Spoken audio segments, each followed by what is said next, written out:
أكيد في هدف عظيم، يمكن إحنا مش عارفينه ويمكن إحنا مش واعيين بيه. والهدف ده إيه هدفك في الحياة؟ يعني هل تعتقد إن ربنا خلقنا بس عشان خاطر ناكل ونشرب ونشتغل وهي دي رسالتنا في الحياة؟ هو ده هدفنا في الحياة؟ واللي مش عارف وده طبيعي برضو، بس أكيد جزء كبير قوي من حياتنا ومن أهدافنا إن إحنا نتطور وإن إحنا نسعى إن إحنا نبقى أحسن.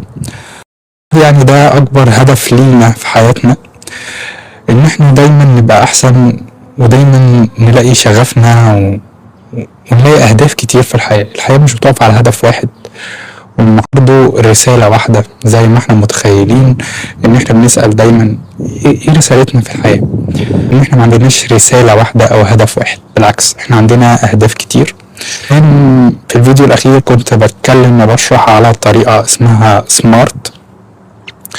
ده طريقة لتحقيق الأهداف بنستخدمها في اللايف كوتشنج.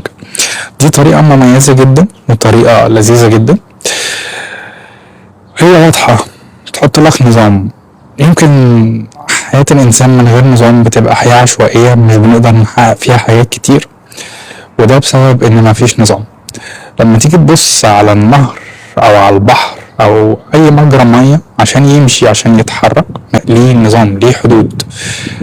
فده بيعلمنا من الطبيعة إن إحنا محتاجين نحط حدود صحية عشان نقدر إن إحنا نتطور، ونقدر إن إحنا نحط نظام عشان نقدر إن إحنا نقيس إحنا ماشيين بأنهي اتجاه. هل إحنا ماشيين بأنسب طريقة لينا ولا لأ؟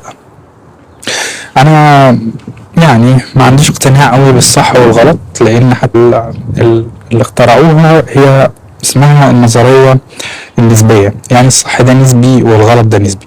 الصح والغلط هو بعيد جدا عن الحرام والحلال، في تفرقة كبيرة جدا ما بينهم، ودي حاجة لازم تبقى واعي بيها.